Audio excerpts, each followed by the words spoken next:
почеток и анализираме случувањата во светот со нашиот колега Дејан Андоновиќ секако.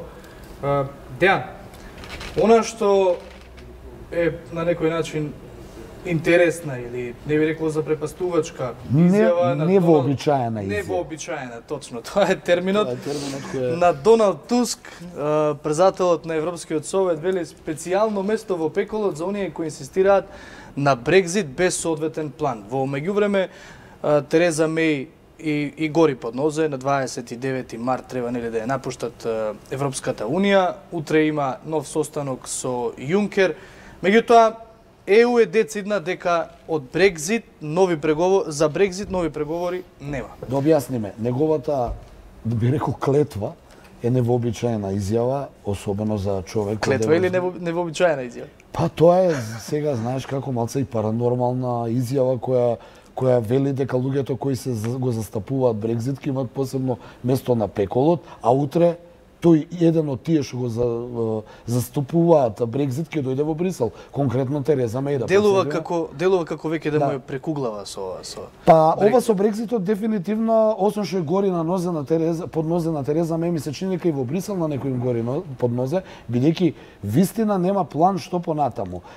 Според пишувањата на британските медиуми, министрите од кабинетот на Меј се договориле да се обидат да го пролонгираат Брекзитот до 24 мај. Да подсетам, наместо 29 март да биде 24 мај, а што во тие месец и пол ќе добијат плюс во донесувањето на одлуки не е познато. Она што е познато е тврдиот став на Брисел дека излагувате на 29 мај под тврд Брекзит, што значи дека немате никакви договори и оно што е најспорно, нели, тој бекстоп, односно границата меѓу Ирска и Северна Ирска. Тереза Меј вчера беше во Северна Ирска, каде што децидно им порача на ирците и на ирските политичари таму дека Британија на 29 март ќе излезе со договор за границата, значи границата ќе биде отворена, таа така им ветува, границата ќе биде отворена, така да ирците не треба да се стравуваат и плашат. Од друга страна, само да докажам, во Брисел Мишел Барние, председавачот на Европската унија со Лондон, беше повторно дециден и рече на 29 март Британија излегува без никаков договор и ние понатаму нема што да разговараме. Ги спомнавме ирците. Исто така една важна вест денеска е дека бараат компензација, чинам 4,5 милиарди евра, нели за Брекзит. Трговските договори кои да, реални или нереални им се барањава? Тие се реални, мене ми е интересно, јас морам да прокоментирам онака слободно, па ако грешам ќе ме демантираат вестите на наредните денови. Ми се чини дека Брисел е подготвен да им плати на ирците 4,5 милиарди евра, им е полесно да им плати, него да разговара со Лондон и со Тереза Меј како тоа некако да се надмине. Пак ќе повторам, утре Тереза Меј оди во Брисел и ќе се обиде да издействува пак некаков договор со Брисел. Да, има средба и со Јункер. Има средба и со Јункер. Околу тоа дај да видиме бекстопот да функционира, границата да биде отворена, бидејќи во спротивно ќе дојде до тие немири и несакани последици, бидејќи тоа ќе биде граница меѓу Велика Британија и Европската унија. Од друга страна, ирците се го бараат своето. Тие велат сакаме да останеме во Европска унија, но она што пак ќе го констатираме дека на Брисел изгледа очигледно им е полесно и да платат 4,5 милиарди евра одштета за ирците, само за да истуркаат нели она позиција дека Британија посака да излезе од Европската унија, го изгласа Брекзитот на 29 март слободно може да ја напушти унијата. Само да ја поменеме, тие 4,5 милиарди евра се затоа што Ирска најмногу извезува храна во Велика Британија и затоа нивните стравови, нели?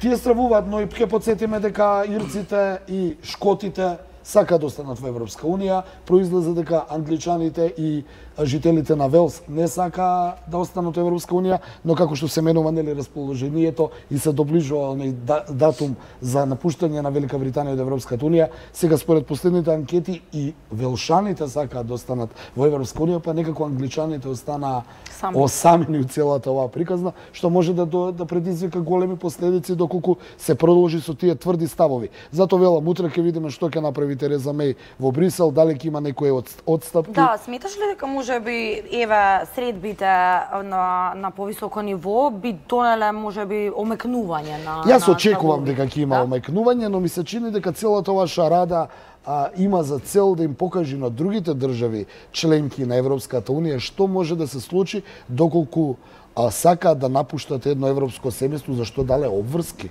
Сите тие држави, па еве и нашата држава која сака да влезе во Европската Унија, треба да се знае дека привилегијата на Европската Унија има привилегии, но имаш и обврски. Кога една Британија вака на некој начин се прерачуна, се пресмета во проценките, можам да замислам некои други држави, сепак Велика Британија е една од најаките држави во светот. Добро, со оглед на тоа дека и европските политичари се оние кои што порачуваат, односно се надеваат дека Лондон ќе се предомисли, па на некој начин и ќе го стопира целиот овој процес, сите овие преговори со Брекзит и ќе останат во Топката кај Лондон дефинитивно, бидејќи Лондон, бидејќи Европска унија, ќе потсетиме, нема да му дозволи на Лондон да ја напушти Европската унија, да биде суверена држава, а да ги има привилегиите кои имаше во Европската унија. Ми се чини дека тука е битката да се покаже дека колку и да си голем, ако излегош од едно семејство, веќе има други правила на игра. Така е, последиците ќе ги сносат. Или ајде малце попросто ќе кажам, не можеш да имаш апанажа за минатиот труд.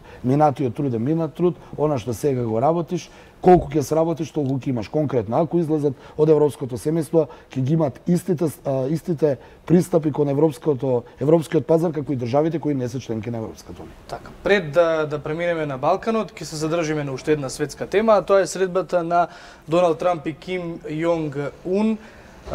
За воја на вистината, Трамп, непресметлив, ваков, таков председател, би бил првиот кој што на некој начин би потпишал можеби и договор, мировен договор со Северна Кореја. Тоа не им успеа на демократите, ниту на Обама, ниту на Клинтон, ниту на Буш. Од 50-та година на минатиот век до ден денеска кога избита Корејска војна, ниеден председател не успеа да има никаков диалог со комунистичкиот дел на тогашна Кореја или денешната Северна Кореја. Анализите велат, односно оние американски аналитичари кои што се и критичари на Доналд Трамп, дека од ваквите средби помеѓу двајцата први луѓе на двете држави може да се заклучи дека и двајцата на некој начин добиваат со овие средби. Ким Јонг Ун добива едно признание на висока врата, на високо ниво. Се спуштаат санкциите, изолацијата. Така, се среќава со Доналд Трамп. Доналд Трамп, од друга страна, нели, би бил миротворецот во целиот процес. Па така, дали двајцата и Ким Јонг Ун и Доналд Трамп би можеле да донесат на светот еве барем мир во тој регион, со оглед на тоа што па Јапонија е онаа која што се уште смета дека таа е онаа која што треба да биде главна во регионот со поддршката на САД. Добро, регионалната сила Јапонија е пак под покровителство на Соединетите Американски држави. А не треба да се заборави пак дека Ким Јонг Ун ја доби поддршката на Русија. Токму така, но овака, први на она што сакам од почетокот на твоето прашање, се покаже дека минус и минус дават плюс. Да земеме предвид дека ако Доналд Трамп и неговото его и неговиот начин на битисување во светот и Ким Јонг Ун, двајцата председатели специфични, на некој начин со своји некои бубачки во главата, успеа минус и минус да направат плюс, ми се чини дека Доналд Трамп сака да се го припише таа победа со Северна Кореја и таа скорешна средба на 28 февруари, ми се чини, втора средба со Ким Јонг Ун во Виетнам, сака да ја припише како дека е миротворец и дека носи мир во тој регион, но мене ме загрижува дека можеби го затвара едно невралгично подрачје во светот, кое според негова проценка не треба да е невралгично, а отвара некаде другде. Тоа го зборувавме со Венецуела, тоа го зборувавме, но последно во тој регион можеби со Кореја се затвара, но тука имаме сега нов некаков спор повторно помеѓу Русија и Јапонија околу така наречените Курилски острови, каде што Русија вчера побара од Јапонија да ги признае, Јапонија не ги признава тие Курилски острови кои беа земени во 1945 година, кога тогашна царска Јапонија ја загуби Втората светска војна. Затоа велам, ми се чини дека малку се намалуваат тука тензиите, но се префрлуваат тензиите на друго место. Во секој случај голем исчекор е диалогот меѓу Трамп и Ким Јонг Ун, ако се земе во предвид дека по првата средба во 2017 година до ден денеска Северна Кореја не направи ни една нуклеарна проба со ракети, што само укажа дека се смирија малку тензиите пред се на Корејскиот остров, каде што беа многу големи изминатите 10 години. Може би таа луцидност на Доналд Трамп довела до тоа да Ким Јонг Ун сепак нели прифати една програма според која што ќе го предаде своето, односно нема да го користи своето држава Чаловски нема да одбие ако и биде понудено да и бидат санкциите. Да, ама и санкциите, бидејќи Северна Кореја беше 50 години под санкции, луѓето таму според извештаите, јас не сум бил, но знаеме по извештаи дека буквално има проблем со исхрана, бидејќи Северна Кореја се случи климатски проблем, да има огромна суша и изминатите 10 години буквално таа држава и тие граѓани таму живеат 30 милиони жители, буквално нема што да јадат, а беа под американски санкции што доведе до некаква хуманитарна криза. Нешто слично сега се случува и во Венецуела. Добро, и пред крај си како едно заокружување неизбежен регионот и Косово повторно актуелно. Андоновиќ Тачи во Вашингтон им кажа дека мала корекција на границата не би била на одмет. При тоа не кажувајќи колкава е димензијата на таа мала. И остана ова тврдење да виси некако во воздух, па и аналитичарите не можат конкретно да пофатат еве што се мисли, како што спомена и ти, колкава би била таа корекција. Можно ли е да договорат на вистина таа мала корекција каква и да најверојатно договорот на Тачи и Вучиќ за корекција на граници или таа размена на територии, значи изразот размена на територија е многу груб. Што често се споменуваше. Да, но се отиде на една помека, би рекол барем јазична реченица, па се вели корекција на граници, сето тоа по патронат ми се чини на американскиот претседател Трамп, кој пред недела дена конечно одлучи да им каже на Белград и на Приштина дека мораат подитно најскоро можно време да постигнат договор Белград и Приштина да се затвори конечно тоа косовско прашање. Можам да потсетам, иако го дебатиравме во студио, дека една од причините за брзањето на американците да се затвори косовското прашање е се скорешните европски избори кои во април месец според проценките во Европарламентот ќе влезат представници на партијата на Виктор Орбан, на унгарскиот претседател Виктор Орбан, на полскиот Јарослав Качински и на италијанската партија која е на власт. Сите три политички партии блиски до Владимир Путин се стравува дека доколку не се реши проблемот до април или мај, а влезат овие членови во Европскиот совет и во Европскиот парламент, ќе може да има Путин поголемо влијание на случувањата во регионот, бидејќи овие тројца не кријат дека имаат соработка со Путин, така да на американците им се брза, додека на Москва не и се брза и ќе чека како сето тоа ќе заврши. Токму затоа Тачи е во Вашингтон, Дачич беше во Вашингтон и Вучиќ веројатно ќе се оди на варијантата корекција на граници.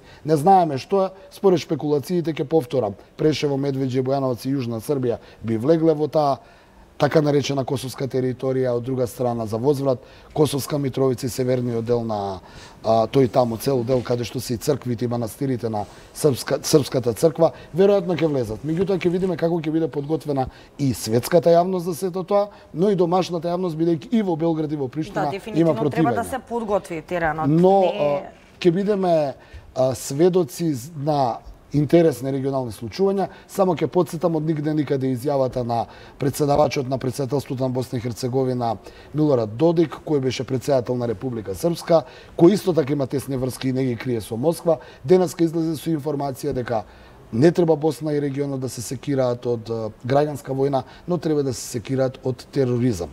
Оваа изјава само укажува дека можеби со оваа корекција на граници и таа Република Српска ќе бара некакви корекции на граници за излаз од Боснанско-Херцеговската федерација. Така, Дејан Андоновиќ, накратко направивме една анализа за оние светски случувања, фокусот во светот, како и во Балканот. Направивме една мала инверзија со нашите гости. Тука ќе направиме една кратка пауза, а во студиото ќе го имаме Марко Војсич, младиот уметник кој што ќе Сушност, предпоставувам дека треба да останете овде на програмата и ќе слушнете за што станува збор.